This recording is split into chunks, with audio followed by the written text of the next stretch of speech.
जय हिंद सभी को। 7th क्लास में आप सभी लोगों का स्वागत है। मैं अमरजीत सर। देखिए आज की वीडियो के अंदर हम लोग चैप्टर नंबर 23 करने वाले हैं। इससे पहले मैंने 22 चैप्टर अपलोड कर दिए, आप लोग जाकर चैनल की प्लेलिस्ट में तहलका मचा सकते हैं, ठीक है। वीडियोस लंबी हैं, आप लोग जाकर देखें, पर अच्छे तरीके से समझा रखा है मैंने। अच्छे तरीके जब समझाया जाएगा तो टाइम तो लगेगा, सिंपल सी बात है। तो ये चीज़ आप लोग याद रखें, है ना। चलिए, और ये हमारा जो है इसका नाम है भारत के खनिज एवं ऊर्जा संसाधनों का विकास, यानी ऊर्जा संसाधनों का विकास पढ़ना है हमें कि कई खनिज संसाधन क्या होते हैं, ऊर्जा के संसाधन क्या होते हैं, यानी कि कैसे एनर्जी मिल रही है, बिजली मिल रही है। ये सारी चीज़ें हम लोग बढ़िया तरीके से जो है इस वीडियो में जानने वाले हैं, ठीक है। तो हमारा 23 चैप्टर रहेगा, ठीक है। उसके बाद जो है जल्दी जल्दी करवा के सिलेबस कंप्लीट कर देंगे हम लोग, है ना, पर बढ़िया तरीके से पढ़ा के। चलिए स्टार्ट करते हैं। हमारा पहला क्वेश्चन क्या कहता है, देखिए जो हमारा ये पहला क्वेश्चन है इसमें दे रखा है खनिज संसाधनों में भारत की स्थिति का वर्णन करना है, यानी कि भारत के अंदर खनिज संसाधन है या नहीं है वो सारी चीजें बतानी है। खनिज संसाधन होते क्या है, जैसे कोयला, पेट्रोलियम, है ना, ये सब आता है। कच्चा तेल हो गया, कुछ धातु होती हैं जो जितने भी हमारे सोना चांदी वगैरह जमीन से प्राप्त होता है, लोहा हो गया, ये सब किस में आता है, खनिज में आता है। आगे बस ये जो है मिनरल्स होते हैं, खनिज होती है, और जो हमारे लिए बहुत ज़्यादा इंपॉर्टेंट है, व्यवसाय के लिए, व्यापार के लिए, है ना, हर चीज़ों के लिए जरूरी है खनिज। तो ये चीज़ हमें याद रखना। देखिए सबसे पहले क्या बोला जा रहा है, खनिज संसाधनों में भारत की स्थिति का वर्णन करना, यानी भारत के अंदर खनिज संसाधन कहाँ कहाँ पर पाए जाते हैं वो सारी चीज़ हमें यहाँ पे पढ़ना है, ठीक है। देखिए खनिज संसाधनों में भारत की स्थिति, भारत प्रचुर खनिज, यानी बहुत सारा, प्रचुर मतलब बहुत भारी मात्रा में, तो भारत प्रचुर खनिज निधि से संपन्न है। हमारे पास बहुत सारे खनिज है। हमारे देश में 100 से अधिक खनिजों की प्रकार मिलते हैं, लगभग 100 से अधिक खनिज है हमारे देश में।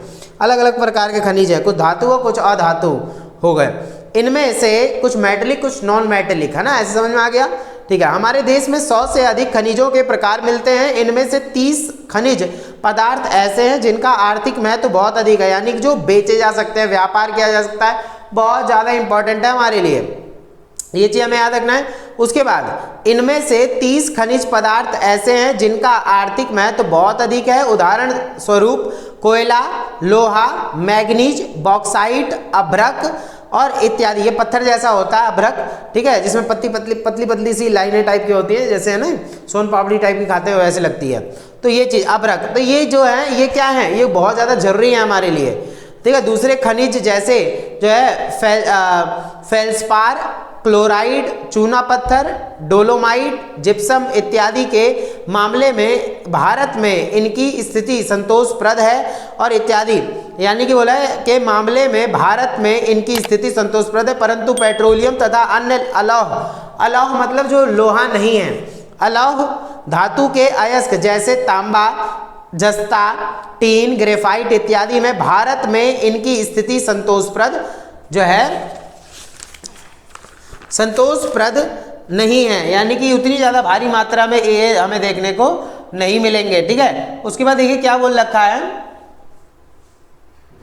देखिए बोला जा रहा है कि लौह खनिज वे हैं जिनमें लौह तत्व नहीं है। लौह खनिज जैसे बोला जा रहा है कि अलौह खनिज, यानी अलौह है ना, तो ऐसे खनिज जिसमें लोहे की मात्रा बहुत कम है, लोहा नहीं है, तो वही बोला है। और होता है हमारे देश में इन खनिजों की आंतरिक मांगों की आपूर्ति बाहर के देशों से आयात करके की जाती है। स्वतंत्रता के बाद भी भारत में खनिज पदार्थ का निर्यात हो रहा है। आज भी हम क्या है, खनिज पदार्थों का निर्यात कर रहे हैं। आज भारत से हम क्या कर रहे हैं, बहुत सारी चीजें भेज भी रहे हैं, ठीक है। देखिए परंतु खनिजों का दोहन देश की औद्योगिक इकाइयों द्वारा खपत की मांग के अनुरूप भी बढ़ रहा है, और इससे हमें यह भी पता चल रहा है कि भारत के अंदर बहुत ज़्यादा भारी मात्रा में खनिज का क्या किया जा रहा है, यूज़ किया जा रहा है, दोहन किया जा रहा है। आगे बस में ये चीज़ याद रखना है। और परिणाम स्वरूप भारत में खनिजों के कुल दोहन का मूल्य 2004 से 2005 में लगभग जो है 744 अरब रुपए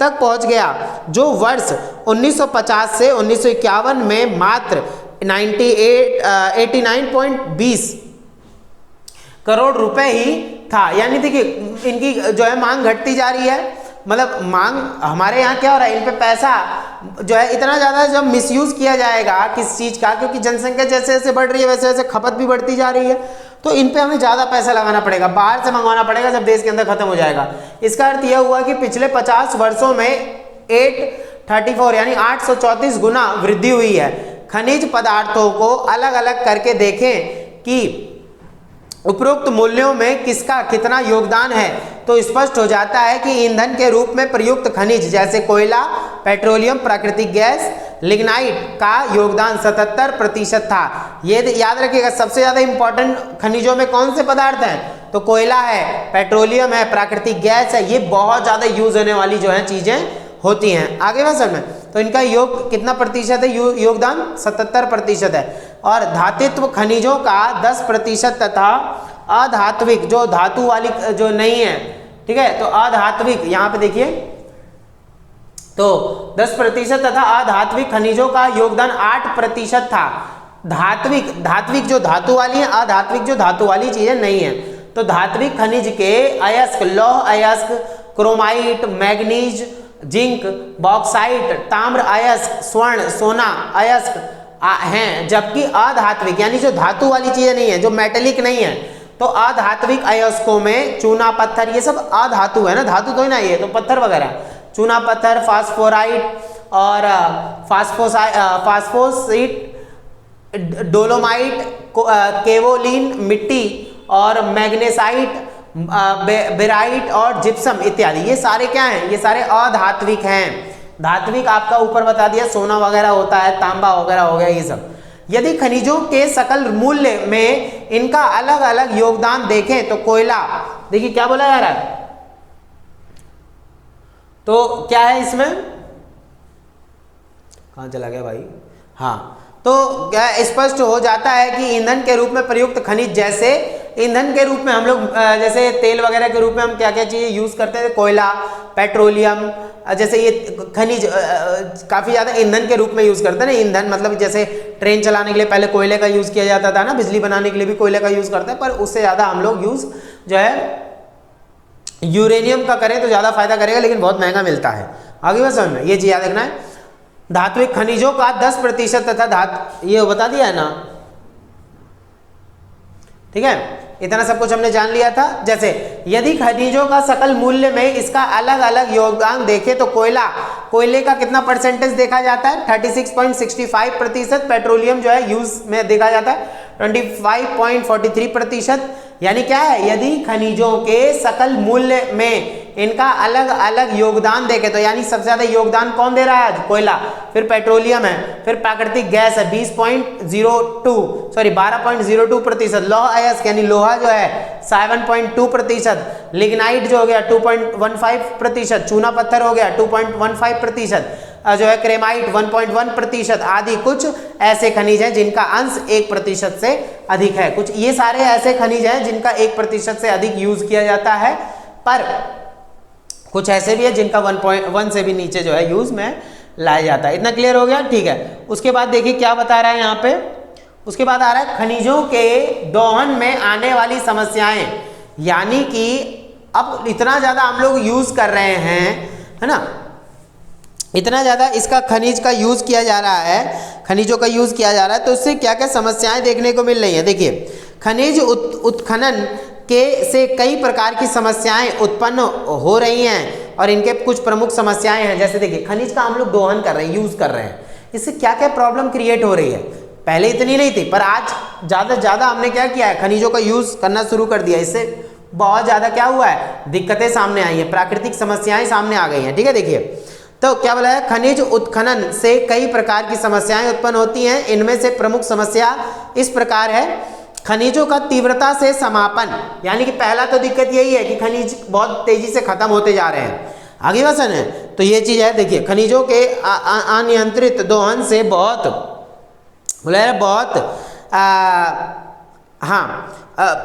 समाप्ति, खनिज पूर्ण समाप्ति के करीब पहुंचने वाले हैं, यानी खनिज एक टाइम पे खत्म भी हो जाएगा। आने वाली पीढ़ी के लिए हम कुछ छोड़ेंगे क्या, नहीं, बहुत ज़्यादा दिक्कत हो जाएगा। तो वही है, हमें यूज़ इस तरीके से करना चाहिए कि ताकि आने वाली पीढ़ी को भी इसका लाभ हो। अतः इसके संरक्षण तथा न्यायसंगत एवं विवेकपूर्ण उपयोग की अत्यंत आवश्यकता है। ठीक है, ये चीज यानी पहला पॉइंट हो गया, खनिजों का तीव्रता से समापन हो रहा है, यानी खत्म हो रहा है वो।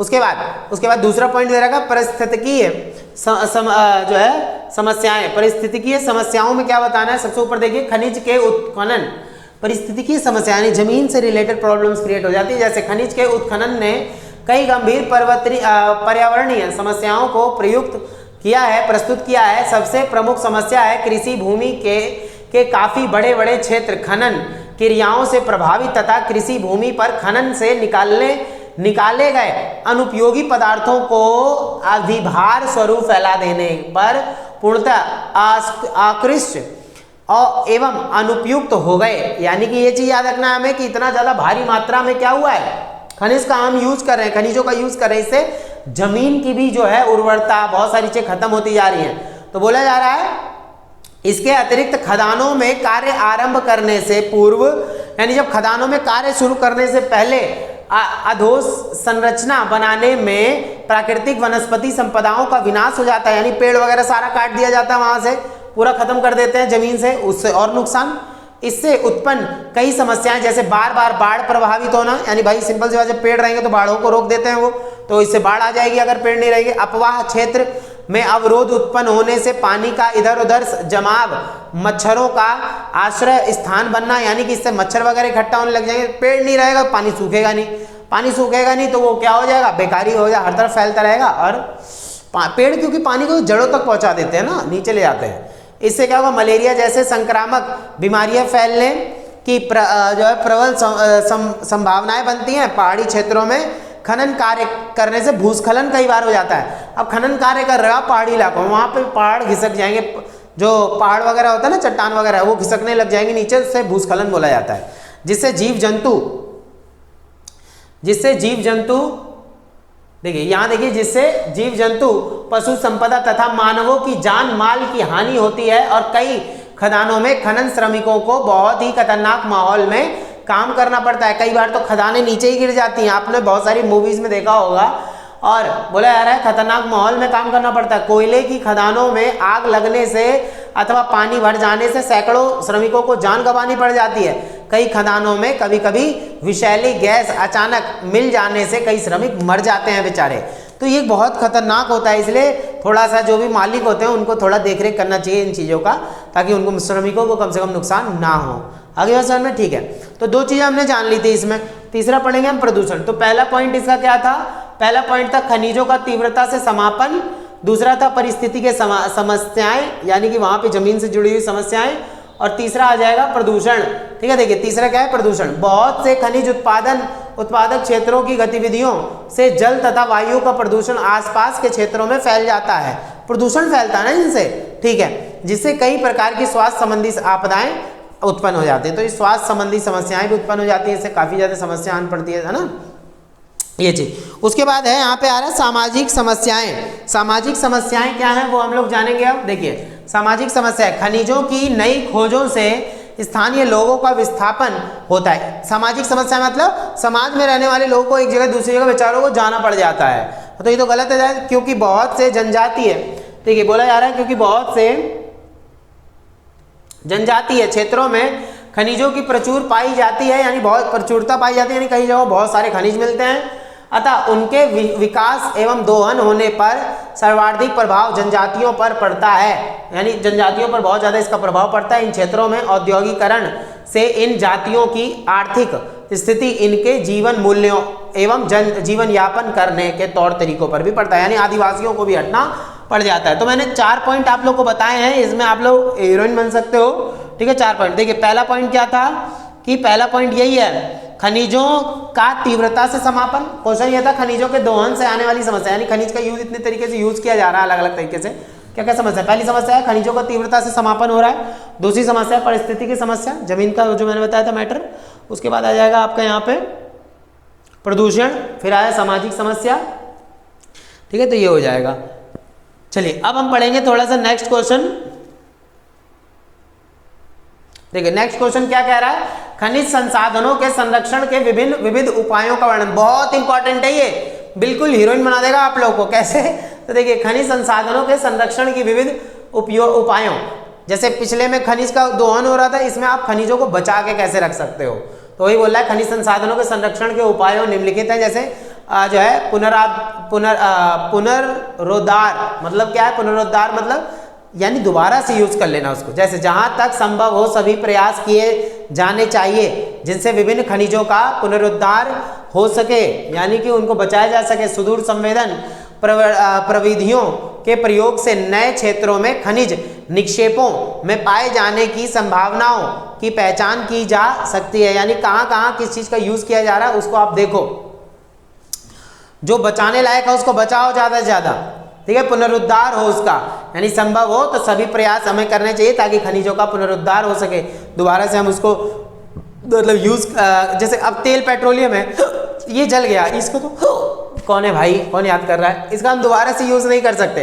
पर यहाँ पे क्या होगा कि ऐसे खनिज, ऐसे कुछ चीज़ें होती हैं जिनको हम बचा सकते हैं, तो आने वाले भविष्य के लिए बचा के रखें उसको, है ना। तो नए नए क्षेत्रों में खनिज निक्षेपों में पाए जाने की संभावनाओं की पहचान की जा सके, यानी कि खनिजों को ज़्यादा से ज़्यादा जो है ढूंढा जाए, निकाला जाए, जहाँ जहाँ है उनको निकाला जाए, ठीक है, पर उनका ज़्यादा दोहन ना करा जाए, ठीक है। उसके बाद आ रहा है पुनर्चक्रण।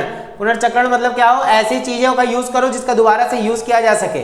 जैसे इस प्रक्रिया से तात्पर्य उत्पादन प्रक्रिया में खनिजों के पुनः उपयोग से है, यथा अनुपयोगी कागज, जैसे कागज है, चीथड़े हो गए किसी चीज़ के, कागज वागज के, उपयोग की हुई बोतलें, टीन, प्लास्टिक के कचरों का पुनर्चक्रण कर कागज, समाचार पत्र, प्लास्टिक व कांच के बर्तन, डिब्बे बनाने के लिए टीन आदि का उत्पादन किया जा सकता है। आप कहीं ना कहीं इनका जो है दोबारा से यूज कर सकते हो, ठीक है। इससे क्या होगा, खनिजों का ही तो बचाव होगा। तो यह प्रक्रिया जल एवं विद्युत की खपत को प्रभावी तरीके से जो है कम करती है, यानी कि आप इसमें बिजली खपत कम होगी। आप कोई नई बोतल बना रहे हो उसमें बिजली ज़्यादा लगेगी, एक बोतल से ही दोबारा बोतल बना रहे हो उसको प्योरीफाई करके तो कम बिजली लगेगी, तो ये आपको काम करना पड़ेगा ये चीज़। तो ये बोला जा रहा है ऐसे कदम वन संपदा के कम होने की प्रक्रिया को धीमा कर सकते हैं, यानी कि अब क्या है, वनों को नुकसान पहुंचाना, ये करना होगा ना, वो कम हो जाएगा।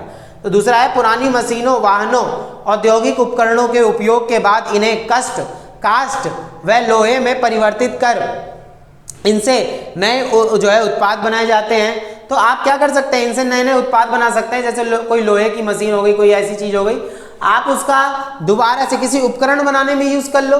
कोई मशीन खराब है तो उसका उपकरण बनाने में यूज कर लो। कोई ट्रैक्टर है बिल्कुल पुराना हो चुका है तो उसको फेंको मत, ऐसे ही छोड़ो मत, जंग खा के वो तो खत्म हो जाएगा, गल जाएगा, सड़ जाएगा, कोई फायदा होगा इसका नहीं। उसको आप दोबारा से किसी चीज में यूज में ले आओ। क्यों, ये चीज होनी चाहिए। तो उसको छत पे रख के सड़ाना किसी लोहे को, वो कहीं का ठीक नहीं। उसको आप बेच दोगे तो उससे नई चीज बन के आ जाएगी, ये चीज होना चाहिए। उसके बाद है प्रतिस्थापन। प्रतिस्थापन मतलब क्या होता है कि आप एक जगह से दूसरी जगह भेज सकते हो। कैसे, तो प्रौद्योगिकी के बढ़ते विचार से तथा नई जरूरतों के बढ़ने से खनिजों के उपयोग में कई उपयोग है, यहाँ पे ढिंचक हो चुका है, उपयोग में कई परिवर्तन आए हैं। जैसे पेट्रो रासायनिक उद्योग से उत्पन्न प्लास्टिक ने पारस्परिक पीतल या मिट्टी के घड़ों को प्रतिस्थापित कर अपनी जगह जो है बना लिया। मतलब प्रतिस्थापन का मतलब क्या हो गया, यहाँ पे मान लीजिए कोई तांबे का वो यूज कर रहा है घड़ा, कोई पीतल का घड़ा यूज कर रहा है, मतलब और कोई लोहे के घड़े का यूज कर रहा है, कैसा भी यूज कर रहा है, या कोई कांच का यूज कर रहा है। तो आज प्लास्टिक ने इतनी ज्यादा चीजों का जो है ना, प्लास्टिक ने क्या करा है, प्लास्टिक ने हर चीज में सफलता प्राप्त कर ली, यानी उन चीजों को खा गया ही है। उन चीजों की जगह आप प्लास्टिक का यूज कर सकते हो। आप बोतल देख लीजिए, आप प्लास्टिक की बोतल का यूज कर रहे हैं सब लोग, आ रही है समझ में ये चीजें। तो ये बोला जा रहा है। तो यहां तक कि अब ऑटोमोबाइल उद्योग में कार स्कूटर के ढांचे पर प्रयुक्त इस्पात की जगह यानी स्टील की जगह लोग इसका इस्तेमाल कर रहे हैं, प्लास्टिक का। देखा होगा आज प्लास्टिक की फाइबर की कितनी चीजें आ रही है। तो तांबे की पाइप की जगह प्लास्टिक की पाइप का लोग यूज कर रहे हैं। तो इससे क्या मतलब है, इससे ये मतलब है कि आप खनिजों का कम से कम उपयोग करो। आप प्लास्टिक का यूज करोगे, प्लास्टिक तो भरपूर मात्रा में मिल जाता है हमें, आगे बात समझ में। तो ये चीज हमें याद रखना, ठीक है। चलिए, तो ये प्रतिस्थापन हो गया, यानी एक चीज से दूसरी चीज का आप यूज कर सकते हो, उसकी जगह पे दूसरी चीज का यूज कर सकते हो, ठीक है। चलिए, उसके बाद है अधिक कुशलता युक्त जो है उपयोग। आप किसी भी चीज का अधिक कुशलता तरीके से यूज करोगे तो वो बचेगा।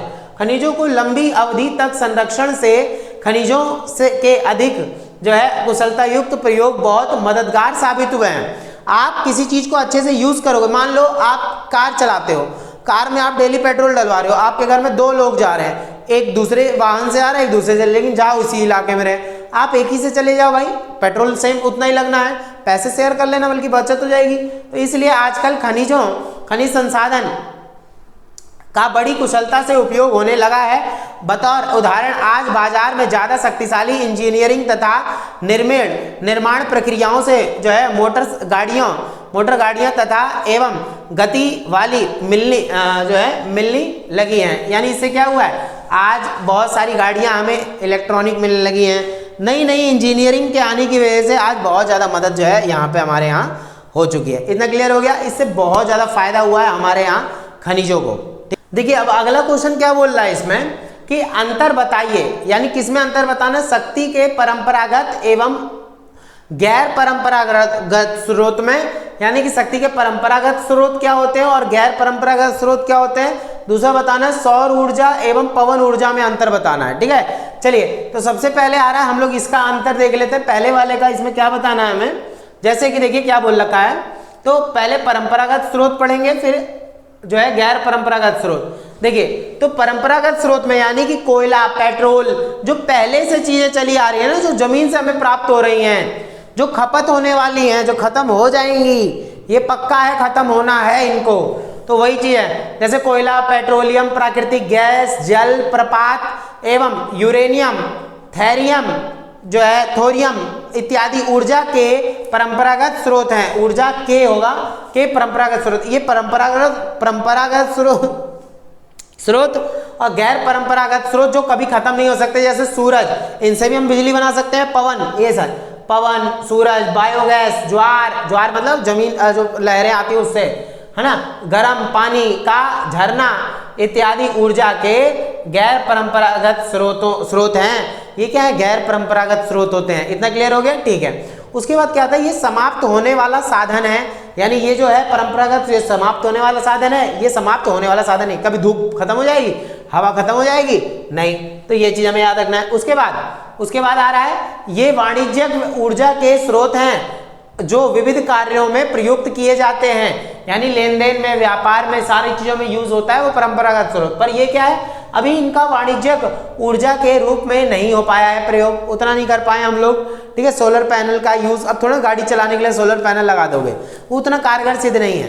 तो ये चीज, हाँ चार्ज कर सकते हैं, बैटरी चार्ज कर सकते हैं, ये चीज। ठीक है, इतना ज्यादा लिथियम मिला है तो आज भारत के अंदर बैटरी बनेगी फिर, है ना। देखिए ऊर्जा के ये स्रोत वर्तमान की आवश्यकताएं ही पूरी कर सकती हैं। ये जो परंपरागत स्रोत हैं जैसे पेट्रोल, कोयला, डीजल, ये सब आज की ही वर्तमान के हैं, ये बचेगा नहीं। पेट्रोल गाड़ी में से खत्म हो जाता है दोबारा आ जाता है, नहीं ना, पर सूरज से चार्ज की गई बैटरी एक बार चार्ज कर दो दोबारा चार्ज कर सकते हो। आगे हो सर, ये चीज याद रखना है। ये प्रदूषण करने वाली ऊर्जा है और ये प्रदूषण नहीं करने वाली ऊर्जा है। ऊर्जा के ये स्रोत भविष्य के लिए महत्वपूर्ण है फ्यूचर में। आज देखो इलेक्ट्रॉनिक कितने सामान बन रहे हैं, ठीक है, ये चीज। तो ये तो हमने जान लिया था परंपरागत स्रोत और गैर परंपरागत स्रोत, अंतर पता चल गया ना। ठीक है, अब हम जानेंगे यहाँ पे सौर ऊर्जा। बहुत तेज कमर में दर्द हो रहा है, बाप रे बाप, बुढ़ा हो गया लग रहा है। सौर ऊर्जा एवं पवन ऊर्जा में अंतर क्या होता है। सौर ऊर्जा यानी सोलर पैनल, सोलर से धूप से जो हम एनर्जी इकट्ठी करते हैं वो, और पवन ऊर्जा जो पवन चक्की होती है, देखा होगा आप लोगों ने वो। तो पहले देखते हैं सौर ऊर्जा, पहले पूरा पढ़ा देता हूँ। सौर ऊर्जा सूर्य से प्राप्त होती है। सौर ऊर्जा को सोलर जो है फोटोवोल्टिक व्यवस्था द्वारा जो है बैटरियों में कैद कर लिया जाता है, यानी कि ये सूरज की किरणों से क्या करती है, हीट एब्जॉर्ब करके जो है बिजली बनाती है। खाना पकाने, गर्म पानी गर्म करने, खाद्यान्न जो है सुखाने, खाना वगैरह सुखाने के लिए और में इसका प्रयोग किया जा सकता है सोलर पैनल का। ठीक है, सौर ऊर्जा का ये। उसके बाद पवन ऊर्जा। पवन ऊर्जा क्या है, पवन चक्की की बात हो रही है यहाँ पे। देखिए यह ऊर्जा पवनों से प्राप्त की जाती है, पवन से, हवा से। पवन के वेग से चलने वाली पवन चक्की में पवन ऊर्जा का ही प्रयोग होता है। इससे सिंचाई के लिए पंप सेट चलाए जा सकते हैं। तो पवन पहले, सदियों पहले तो नाव भी चलती थी हवा से, ऊपर देखा था पर्दे लगा के चलाते थे। ये चीजें आगे समझ में, ये हमें याद रखना है। उसके बाद देखिए क्या नेक्स्ट क्वेश्चन। नेक्स्ट क्वेश्चन, इससे मैप बनेंगे आपके, बहुत सारे मैप है ये। भारत के मानचित्र में निम्नलिखित को दर्शाएं, यानी भारत के मानचित्र में निम्नलिखित को दर्शाना है। तो देखिए उससे पहले मैं आप लोग को ना एक क्वेश्चन पढ़ा देता हूँ, एक क्वेश्चन, अभी फिर मैप बताऊंगा मैं। ठीक है, देखिए तो भारत के तेल शोधन यंत्र कहाँ कहाँ स्थित हैं। पहले मैं आप लोग को ना सबके नाम बता देता हूँ ताकि अभी फिर मैप वाला क्वेश्चन इजीली समझ में आ जाएगा। देखिए तो बोला है सार्वजनिक क्षेत्र के तेल शोधन संयंत्र डिगबोई, यानी कि तेल शोधन संयंत्र कहाँ पे है? डिगबोई में। तो डिगबोई कहाँ पे है? ये आपका डिगबोई बोल रखा है कि बोगाई गांव और तथा नून माटी, ये तीनों संयंत्र असम में है। ये तीनों संयंत्र कहाँ हैं? असम में। कौन से? तेल शोधन, तेल को प्योरीफाई करने वाले जो संयंत्र लगे हुए हैं ना, वो कहाँ पे हैं? असम में है। ठीक है। मुंबई में 2 इकाइयाँ हैं। महाराष्ट्र जो है ये बता दिया इसमें, महाराष्ट्र का। मुंबई में कहाँ है? महाराष्ट्र में ही तो पड़ता है। ठीक है।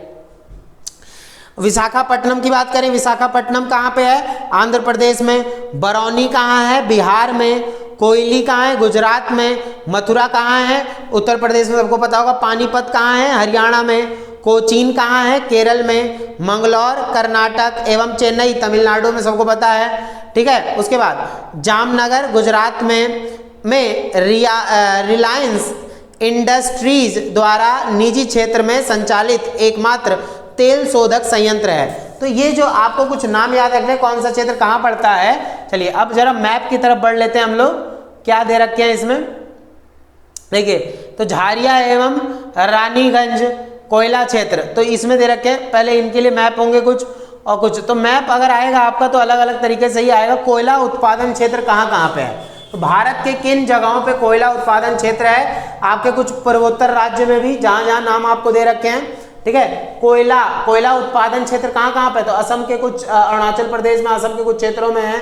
ठीक है। इधर हो गया, क्या नाम है, इधर फिर आपका जो है पश्चिम बंगाल हो गया। झारिया दे रखा है, रानीगंज हो गया, पश्चिम बंगाल में। ठीक है, ये चीज याद रखना है। उसके बाद कुछ हिस्से बिहार में भी फैले हुए हैं इसके, और कुछ आपका जो है उत्तर के नीचे मध्य प्रदेश में भी काफी जो है देखने को मिलेगा आपको।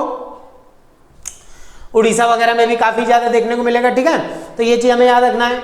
आपका फिर आ जाओ इधर आंध्र प्रदेश में, तेलंगाना में, इन जगहों पे भी है। तो ये कुछ, और यहाँ केरल में भी है।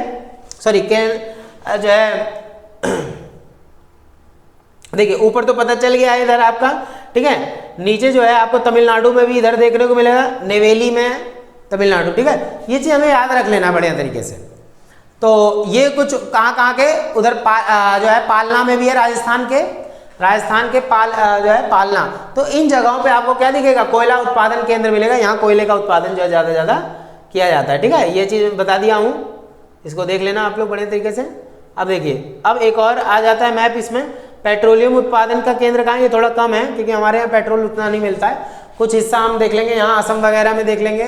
ठीक है, उसके बाद जो है डिगबोई दे रखा है ना। अब क्वेश्चन में ही था ये सारा, तो भाई क्वेश्चन आगे वाला नोट कर लेना आप लोग। क्वेश्चन नोट कर लिया करो, आंसर समझ लिया करो। ठीक है, क्लियर हो जाएगा फिर। ठीक है, इन जगहों पे असम के कुछ क्षेत्रों में, कुछ गुजरात में आपको देखने को मिल जाएगा। महसाना कटल हो गया, और जो है गुजरात में भी आसंबा हो गया। ठीक है, अंकलेश्वर हो गया, बॉम्बे हाई हो गया, कुछ उधर आपको। इन जगहों पर हमें क्या देखने को मिलता है? पेट्रोल के संसाधन वगैरह देखने को मिल जाते हैं ना। चलिए उसके बाद देखते हैं हम यहाँ पे नेक्स्ट क्या है। ये हो गया पेट्रोलियम का। और ये जल शक्ति के केंद्र क्या है? पानी से कहाँ कहाँ बिजली वगैरह बनाई जाती है?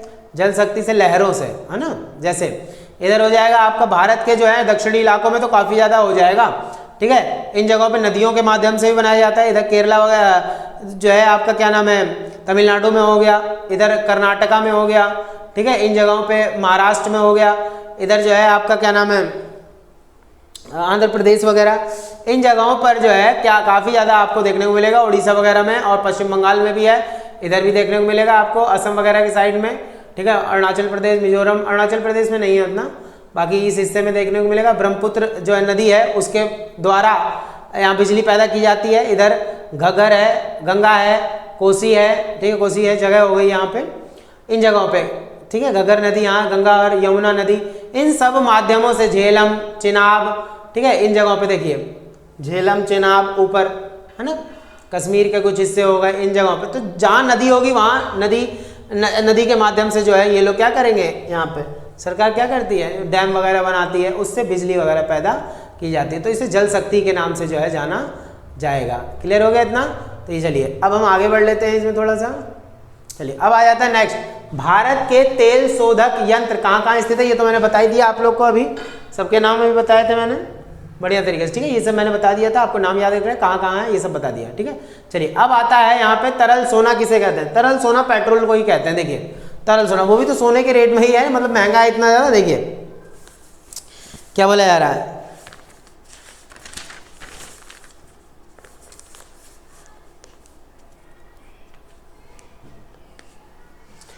देखिए तरल सोना क्या है। तो पेट्रोलियम, तरल सोना किसे कहते हैं, किसे कहा जाता है, इसकी क्या उपयोगिता है और यह कहाँ कहाँ पाया जाता है, संक्षेप में बतलाइए। पेट्रोलियम को प्राय तरल सोना भी कहा जाता है। पेट्रोलियम को क्या कहा जाता है, तरल सोना भी कहा जाता है। इसके पीछे पेट्रोलियम की बहुमुखी उपयोगिताएं हैं। हमारी कृषि, उद्योग, परिवहन तंत्र, कई जगहों पे पेट्रोल का यूज होता है ना, कृषि भी करता है पेट्रोल का यूज, इस पर निर्भर है। कच्चा पेट्रोलियम दहनशील हाइड्रोकार्बन का सम्मिश्रण है। कच्चा तेल का शोधन करना पड़ता है ना, ये चीज हमें याद रखना है। उसके बाद जो कि गैस, तरल और गैसीय रूपों में होता है। उद्योगों में पेट्रोलियम उत्पादों का कृत्रिम पदार्थों का आवश्यक रसायनों के निर्माण के लिए तेल व चिकनाई से युक्त पदार्थों के रूप में उपयोग किया जाता है। अलग अलग रूप में हम लोग पेट्रोलियम का यूज करते हैं, अलग अलग रूप में, चिकनाई के तौर पे भी अलग अलग चीजों में उपयोग किया जाता है। पेट्रोलियम के महत्वपूर्ण उत्पादों में पेट्रोल, मिट्टी का तेल, डीजल, जो कच्चा तेल आता है ना उसमें से क्या क्या निकाला जाता है, पेट्रोल, मिट्टी का तेल, डीजल, बहुत अन्य तेल भी निकाले जाते हैं शोधन करते वक्त। साबुन, कृत्रिम रेशा और प्लास्टिक एवं अन्य प्रसाधन उत्पाद हैं, इनमें सब में पेट्रोलियम का यूज होता है, ठीक है, बनाने में इनके। पेट्रोलियम अपनीतियों और भ्रंशों में पाया जाता है, यानी चट्टानों में पाया जाता है। जो पुराने पेड़ पौधे, जीव जंतु सब नष्ट हो गए थे ना, डायनासोर पाइनासोर सब, तो वो जमीन के नीचे जो दफन हो गए थे, उनसे ही पेट्रोलियम का निर्माण जो ज्यादा ज्यादा होता है। तो ऐसे अधिकांश क्षेत्र असम में है, गुजरात में है, पश्चिम तटवर्ती क्षेत्रों में होते हैं। पश्चिम भारत का निचला इलाका है, तो ये इस हिस्से में, पश्चिम तटवर्ती हिस्सों में सहारे समुद्र के महाद्वीप या निगमन तट पर मिलते हैं। आगे बात समझ में, ये चीज हमें याद रखना है, ठीक है।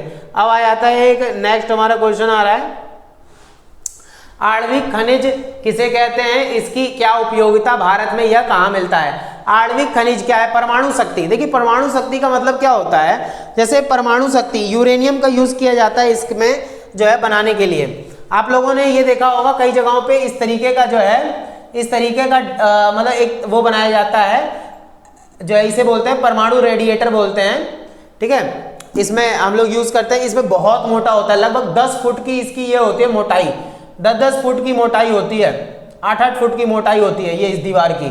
और इसके अंदर जो है क्या किया जाता है, यूरेनियम रखा जाता है और वो ब्लास्ट होता है। जब ब्लास्ट होता है तो ये क्या करते हैं, तो इसमें क्या होता है, ये टूट तो सकता नहीं है फिर, है ना, इसीलिए इसमें और भी चीजें लगाई जाती हैं, ठीक है। यूरेनियम जब ब्लास्ट करवाया जाता है, इसमें कोयले से भी बिजली बनाई जा सकती है, पर ये यूरेनियम जो है ना, यूरेनियम से बहुत ज्यादा, एक तो 1 किलो यूरेनियम है, आप 1 महीने की बिजली बना लोगे। वहीं कोयला जो होगा आपने डाला वो खत्म हो जाएगा तुरंत ही, तो कोयले से बिजली बनाना बड़ा महंगा पड़ जाएगा।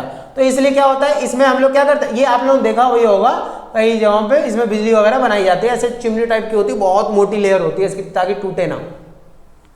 इसी में एक तरफ जो है पानी गर्म करने, पानी जो है बॉयलर लगाया जाता है, इसमें बॉयलर के लिए पाइप लगाई जाती है यहाँ पे, है ना, और फिर यहाँ से जो है उसकी भाप निकाली जाती है। बॉयलर की भाप जब यहाँ निकालेंगे, यहाँ एक पंखा लगा रहता है, बहुत भयंकर पंखा होता है, ठीक है।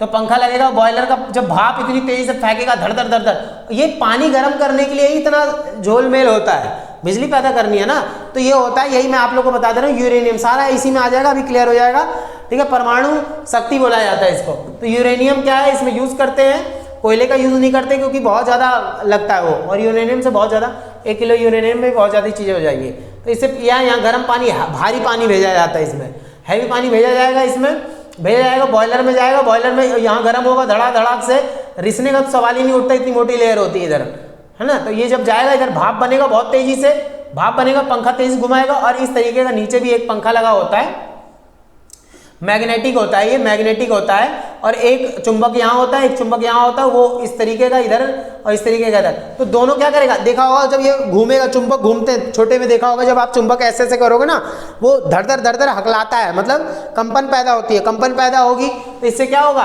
और वो ये इतनी तेजी से घूमेगा, और इसके नीचे जो है ये लगा रहता है, यानी बेल्ट लगी होती है। जब ये इतनी तेजी से घूमेगा, तो जब घूमेगा तो जनरेटर जैसा बिजली पैदा करेगा, और जब बिजली पैदा करेगा तो इसमें बिजली पैदा हो जाएगी। तो इसी को बोला जाता है परमाणु शक्ति।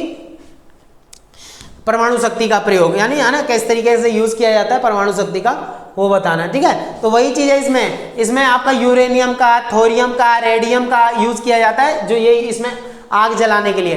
कोयले का यूज नहीं करते जाते, भाई आग ही जलाना है तो ये गर्म ही तो करना है सिर्फ, लेकिन नहीं हो पाता उतना ज्यादा, क्योंकि हीट बहुत ज्यादा चाहिए। तो यूरेनियम बहुत तगड़ा हीट फेंकता है और रेडिएशन फैलता है इसका, इसलिए इतनी मोटी लेयर लगाई जाती है ताकि इससे किसी को रेडिएशन ना फैले। ठीक है, यूरेनियम के बारे में बता रखा है। यूरेनियम भारत में आग्नेय एवं रूपांतरित सेलों में अंतर स्थापित होकर पाए जाते हैं। ऐसे विशिष्ट खनिज युक्त सेल झारखंड, राजस्थान, आंध्र प्रदेश, हिमालय के कुछ भागों में पाए जाते हैं। केरल के तटवर्ती क्षेत्रों में काफी बड़ी मात्रा में यूरेनियम जो है मोनाजाइट बालुओं की ढेरों में उपलब्ध है। यूरेनियम बहुत महंगा आता है और वर्तमान में यूरेनियम का उत्पादन सिंहभूमि जिले झारखंड में जो है और जादूगुड़ा खदानों में किया जा रहा है। भारत में यूरेनियम के भंडार 5000 से 10,000 मेगावाट बिजली उत्पादन करने में सक्षम है। हमारे यहाँ मेगावाट बिजली आती है, इतनी ज़्यादा बिजली बनती है इन्हीं सब चीज़ों से। आगे बात समझ में? तो ये उसके बाद थोरियम है, थोरियम से भी काफ़ी ज़्यादा मदद ले सकते हैं। जैसे थोरियम मुख्य, ये सब खनिज होते हैं, इनसे बिजली बनाई जाती है। जैसे कोयला है अपने आप में, वैसे ये सब भी है। तो थोरियम मुख्य रूप से जो है मोनोजाइट बालू में मिलते हैं। केरल में जो है पालघाट तथा कोल्लम जो है क्विलोन जिलों में पाए जाने वाले, ये सब आपको बता देना, विशाखापट्टनम वगैरह इन जगहों पर जो है पाया जाता है। तो ये खनिज हो गए कुछ आपके, इनसे बिजली वगैरह पैदा की जाती है। उसके बाद जल विद्युत उत्पादन के स्रोत के आधार पर प्रमुख क्षेत्रों की पहचान। तो पानी से बिजली कहाँ कहाँ पैदा की जाती है? देखिए मैं क्वेश्चन बता दे रहा हूँ, आंसर आप लोग बस थोड़ा देर वीडियो रोक के ना पढ़ लेना, क्योंकि ना बहुत देर तक ना बोला ही जाता है। तो बिजली पैदा करने के लिए पानी का यूज, जैसे नदियों से डैम बना लेना, डैम में से सारा गेट बंद कर दो, फाटक बंद कर दो, एक फाटक खोल दो और वहां पंखा लगा दो, धड़ धड़ घूमेगा, जितनी तेज घूमेगा बेल्ट घूमेगी तो वो कंपन पैदा करेगा, बिजली पैदा होगी। तो ये बता देना कहाँ कहाँ पे, हिमाचल प्रदेश, उत्तराखंड, झारखंड, कर्नाटक, है ना, इन जगहों पे जो है, झारखंड नहीं, इन जगहों पे जो है सिक्किम वगैरह, मेघालय, नागालैंड, त्रिपुरा, जम्मू कश्मीर, ये जल विद्युत प्रधान क्षेत्र हैं, इनमें पानी से बिजली पैदा की जाती है। उसके बाद है ताप शक्ति प्रधान, यानी कि इन क्षेत्रों में सम्मिलित राज्य हैं पश्चिम बंगाल, झारखंड, बिहार, छत्तीसगढ़, मध्य प्रदेश, गुजरात, उत्तर प्रदेश, महाराष्ट्र, असम, दिल्ली, हरियाणा और जो है पंजाब। इसमें से अधिकांश राज्यों में कोयले के अपार भंडार हैं, इनमें कोयले से बिजली पैदा होती है। जैसे यहाँ पर जो है यूरेनियम से बिजली पैदा करें, वहाँ यहाँ कोयले से बिजली पैदा होती है। तो ये चीज़ आप लोग को याद करनी है। परमाणु शक्ति प्रधान क्षेत्र, ये मैं ऑलरेडी आप लोगों को बता चुका हूँ, राजस्थान ही एकमात्र ऐसा राज्य है जहाँ पर जो है यूरेनियम से बहुत ज़्यादा जो है क्या पैदा की जाती है, कोयला और जल दोनों से ही जो है परमाणु शक्ति का प्रयोग करके बिजली पैदा की जाती है। एक बार इसको रोक के पढ़ लेना, बहुत ईजी है, हार्ड होता तो मैं पढ़ा देता, ठीक है, इतना याद रखना है। उसके बाद ऊर्जा के विभिन्न स्रोत कौन कौन से हैं, इन्हें किन आधारों पर वर्गीकृत किया जा सकता है, समझाएं। तो ऊर्जा के विभिन्न स्रोत, जैसा कि मैंने अभी आपको बताया था, ऊर्जा के विभिन्न स्रोत कौन कौन से हैं। तो जैसे अभी इसमें जल का स्रोत हो गया, एक परमाणु शक्ति हो गया, परमाणु शक्ति ऊर्जा, कोयले से बिजली पैदा की जाती है, यूरेनियम हो गया, वही परमाणु वाला आ जाएगा इसमें ना। तो ये चीज़ है। प्रदूषण, देखो कोयले से बिजली बनाओगे तो प्रदूषण भी ज़्यादा होगा, यूरेनियम उतना ज़्यादा जो है धुआं वगैरह परमाणु मतलब पर्यावरण को जो है क्षति पहुंचाता तो है, लेकिन उतना नहीं पहुंचाता, प्रदूषण नहीं करता, ठीक है। ये चीज़ आप लोग को याद रख लेना, मैं एक बार दिखा देता हूँ ये। तो ऊर्जा के विभिन्न स्रोत बताने हैं, ठीक है, ये आप लोग एक बार पढ़ लेना। बिजली, गैस रसोई में है ना, पेट्रोलियम, प्राकृतिक गैस, रसोई, ये जो दिखा रखा है इसमें, रसोई गैस, बिजली, कोयले से, यानी बहुत सारी चीज़ें हमें मिल जाती है। ऊर्जा क्या होती है, जैसे ऊर्जा के खनिज स्रोतों में, जैसे ऊर्जा के खनिज स्रोत कौन कौन से होते हैं, तो कोयला, पेट्रोलियम, प्राकृतिक गैस, ये सब। और वहीं अगर प्राकृतिक ऊर्जा के स्रोत देखें, सूरज, हवा, ये सब जो है ये चीज़ आ जाती है। क्लियर हो गया ना आप लोग, ये चीज़ हमें याद रख लेना, ठीक है। उसके बाद कुछ दे रखा है मैप में आप लोग को समझा दो। ताप विद्युत ग्रह क्या होते हैं, ताप विद्युत ग्रह यानी कि इनसे जो है ताप से, यानी कि भाप से हम कैसे कैसे जो है बिजली पैदा करते हैं, तो वही बता रखा है कहाँ पे। तो ये आपका कालाकोट में है, कश्मीर में हो गया, इधर आपका पंजाब में बठिंडा हो गया, तो ये अलग अलग जगहें हैं, दिल्ली है, फरीदाबाद हो गया, तो दादरी हो गया, है ना, इन जगहों पे, उत्तर प्रदेश में औरैया हो गया, बरौनी हो गया बिहार में, तो इन जगहों पर भी बहुत जगहों पर तो ताप से, कोयले से जो है बिजली बहुत ज़्यादा पैदा की जाती है। कई जगहों पे ऐसा सिस्टम बना रखा है। ठीक है, ये नीचे दिखा देता हूँ मैं आप लोगों को कुछ। तो ये हो गया नीचे, है ना, विजयवाड़ा हो गया, इधर हो गया ना, हर जगह पे ये ताप हो गया। ये हो गया एक मैग्नीज। भारत में मैग्नीज कहाँ कहाँ मिलता है, उससे कहाँ कहाँ बिजली पैदा की जाती है। तो ये गुजरात में कुछ हो गया इधर, ठीक है, इधर महाराष्ट्र, मध्य प्रदेश वगैरह हो गया इस साइड में, है ना, महाराष्ट्र हो गया, नागपुर हो गया, इधर है ना, छत्तीसगढ़ हो गया। ये चीज़ हमें याद रखनी है। इन जगहों पर भी हमें बिजली वगैरह, कर्नाटका में तो काफ़ी ज़्यादा जगहों पर हमें, गोवा में भी है, पणजी है। तो क्या मिलते हैं यहाँ पे हमें, कौन से संसाधन मिलते हैं, यहाँ मैग्नीज मिलता है। ठीक है, मैग्नीज वगैरह। चलिए, उसके बाद है बॉक्साइट कहाँ कहाँ मिलता है। तो बॉक्साइट के लिए आपका ये मैप हो जाएगा। ठीक है, मैं आपको दिखा दे रहा हूँ, आप लोग बस राज्यों के जो है यहाँ नाम याद रखना, कहाँ कहाँ मिल रहा है। ठीक है, गुजरात में याद रख लेना, मध्य प्रदेश में याद रख लेना, छत्तीसगढ़ में याद रखना, छत्तीसगढ़ इधर, ठीक है, और इधर जो है आपका बिहार, झारखंड हो गया नीचे। इन जगहों पर आप लोग याद रखें ताकि क्लियर रहेगा। नीचे आप देख लें, कर्नाटका हो गया, इधर तमिलनाडु हो गया, इन जगहों पर भी आपको जो है बॉक्साइट वगैरह मिल जाएगा। ठीक है, बॉक्साइट हो गया ये। ठीक है, उसके बाद लौ अयस्क कहाँ कहाँ पे हैं, लौ अयस्क लोहे की खदानें इधर आपकी ये मिल जाएगी। ठीक है, हरियाणा में हो गया, जबलपुर में हो गया, मध्य प्रदेश के, इधर महाराष्ट्र हो गया। ठीक है, गोवा में हो गया, इधर हो गया, है ना, दक्षिण के इलाकों में भी, और इधर जो है पूर्व के इलाकों में भी आपको देखने को मिल जाएगा। ये चीज़ हमें याद रख लेनी बढ़िया तरीके से। ठीक है, चलिए, तो ये चीज़ हमें समझ लेना है। चलिए, तो ये हो गया हमारे यहाँ चैप्टर समाप्त पूर्ण रूप से। ठीक है, आई थिंक सबको बढ़िया तरीके से समझ में आया होगा।